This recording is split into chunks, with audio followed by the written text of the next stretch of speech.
Melania Trump has finally broken her silence on Jimmy Kimmel's extremely inappropriate assassination jokes. Look, we all know Melania doesn't speak much in public, so whenever she does say something, people stop and really pay attention. In case you're not familiar with what I'm talking about, this is the skit that Jimmy Kimmel broadcast on ABC just moments before the White House Correspondents' dinner. Our First Lady Melania is here. Look at Melania, so beautiful. Mrs. Trump, you have a glow like an expectant widow. So obviously, not only is Jimmy Kimmel making fun of a potential Trump assassination, he's actually mocking where it happened, the association dinner. Late this morning, First Lady Melania Trump posted on X, Kimmel's hateful and violent rhetoric is intended to divide our country. His monologue about my family isn't comedy. His words are corrosive and deepens the political sickness within America.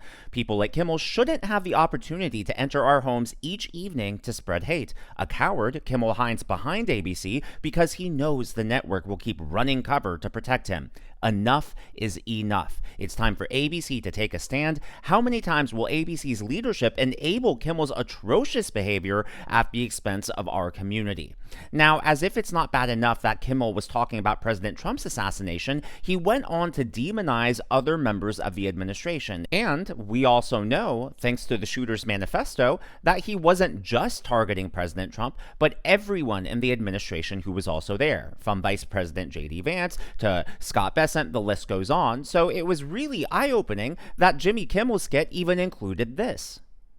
Oh, look at who we have here, Stephen Miller. Stephen Miller is so racist. The reason he went bald is because his hair was black. Stephen Miller puts the cyst in white supremacist. He's like if baby Hitler traveled in time to kill us. Again, once you invoke Hitler, you're trying to stand on the moral high ground there, right? It's like saying, well, it's okay if you take political violence against them because they are just so evil. That is the danger of what Jimmy Kimmel is doing here. He's making fun of assassination. He's making fun of death. And then he continues to demonize the administration, to paint them as monsters, as evil, as just inhuman, basically justifying political violence against them. Now, look, we used to live in a time where, family members were left out of it, right? It wasn't unusual to attack a politician politically, to go after their policies, to say, hey, they just have crazy beliefs. But we used to have respect. You left the wife, you left the children out of it. But now the left has completely crossed that line. The line doesn't even exist. It's almost as if they've erased it from the public consciousness. Just take a look the last few months back. How many people mocked Erika Kirk, right? Oh, she's not mourning the right way. Oh, ha ha ha. Charlie Kirk was assassinated. Let's make fun of him. And let's also mock her while she's grieving. Well, Erika Kirk was at the White House Correspondents' dinner on Saturday, and she was actually videoed leaving in tears. One can only imagine the PTSD, how triggering that night must have been for her. I just want to go find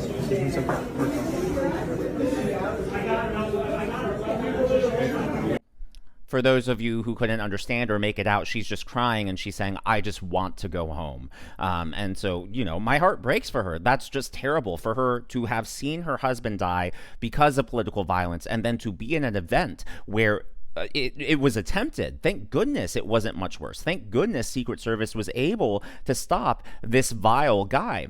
Well, of course, Melania herself was also at this event. She was seated at the head table next to President Trump and Karoline Leavitt, and she was the first one at the head table who realized that something had happened. And just the look on her face when she realizes something's wrong, what's going on. You can see, it is true fear, panic. Who knows what other emotions she was feeling in that time.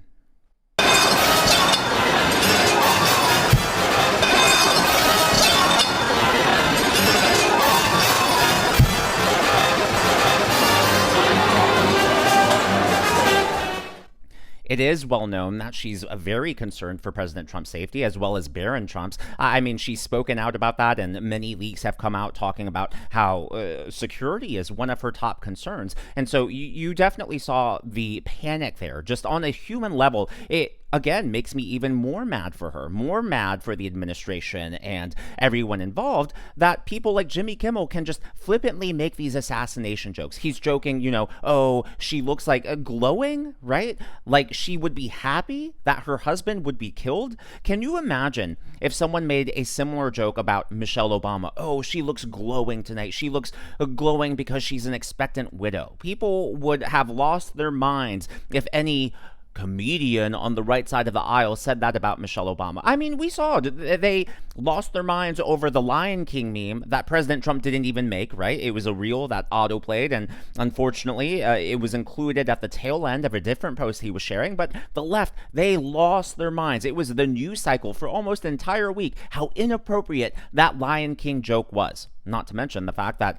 they basically put all of the Democrats as Lion King animals and characters, right? And so the left lost their mind about that, and yet Jimmy Kimmel somehow gets a pass. Someone, please make this make sense. Well, look, unfortunately, it's not surprising that Jimmy Kimmel would be vile enough to make such a disgusting joke. And we also know that the mainstream media is against the administration, but we're continuing to see just how deep the rot goes, because Representative Andy Ogles was at the White House Correspondents' Dinner, and he actually overheard a journalist say this while the shooting was taking place. There was a reporter, I probably shouldn't say this, but I'm going to say it. There was a reporter in the room who was under a table, and when the shots went off and everybody's hiding, she said, "I hope they killed the orange MF." That was a journalist in the room who was hoping that when she stood up, the President of the United States would be dead. So I'm coming to a public venue where I know it might be hostile to expose myself to an honest dialogue, an open dialogue. And if you ask me a question and I don't have an answer, I will get you something in writing, or we can talk on the phone. But when you have members of the press openly enticing, hoping, talking about killing the chief executive officer of this country, again, Muslim, Jew, Hindu, I don't care. That's a problem. I'm sorry, what did she say? I hope they killed the orange MF. Just think about that. For a journalist to be brazen enough to say that out loud in front of their colleagues, that tells you that that's just normal culture there, right? That she was not afraid of any backlash. She felt comfortable saying that in front of her peers, her colleagues. I mean, if you have that sort of mindset, that sort of hatefulness, how do you think that that taints and poisons the coverage and the journalism that they do? Of course they're going to publish garbage. Of course every story about this administration is going to be negative. So I thought that right there was a real eye-opening moment. Well, Karoline Leavitt was already supposed to be on maternity leave. Just late last week, she said that, hey, this is probably going to be the last time you see me because I'm about to give birth. But obviously, with the events of this weekend, that has not happened. And she also responded after Melania Trump to what Jimmy Kimmel did. But before we get to that, I would like to acknowledge the members of today's Governor's Club. They are Super Roamer ×2, Moon Fairy 11 ×2, Mad Negro, and I'm Just Me. Well, here is Karoline Leavitt talking about Jimmy Kimmel's comedy act. Much of the manifesto of the would-be assassin is indistinguishable from the words that we hear daily from so many. For example, as the First Lady of the United States pointed out this morning, just 2 days prior to the shooting, ABC's late-night host Jimmy Kimmel disgustingly called First Lady Melania Trump an expectant widow. Who in their right minds says a wife would be glowing over the potential murder of her beloved husband? And having experienced what I did with the First Lady on Saturday night, I can tell you that she was anything but that. This kind of rhetoric about the president, the First Lady, and his supporters is completely deranged, and it's unbelievable that the American people are consuming it night after night after night. As President Trump said on Saturday night at this podium, we as Americans must recommit ourselves to resolving our differences peacefully and uniting around the shared values that make our country great. The deranged lies and smears against the president, his family, his supporters have led crazy people to believe crazy things, and they are inspired to commit violence because of those words. It has to stop. Look, I get it. I get that we have the First Amendment, and I get that we have freedom of speech for a reason, and it is very broad. However, freedom of speech is not unlimited. There are things you can't say, and one of those limitations, for example, is you cannot incite violence. Now, of course, people on the left are going to defend Jimmy Kimmel, and they're going to maybe make him a martyr, right? Oh, if he gets taken off by ABC, the Democrats are going to rally around him, and they're going to act as if President Trump is some sort of authoritarian. But the reality is when you start using common language, when you start trying to normalize assassination, when you're trying to minimize what murder actually is, you are inciting violence. You are contributing to an environment where political violence is normalized. So kudos to President Trump for trying to lower the temperature, for standing up for the dinner itself and saying, hey, I understand the importance of the First Amendment. I want to celebrate the freedom of the press. So we will reschedule this dinner within 30 days. We will make sure that this crazed terrorist does not win. We win. We get the final word. So kudos to President Trump and shame on Jimmy Kimmel.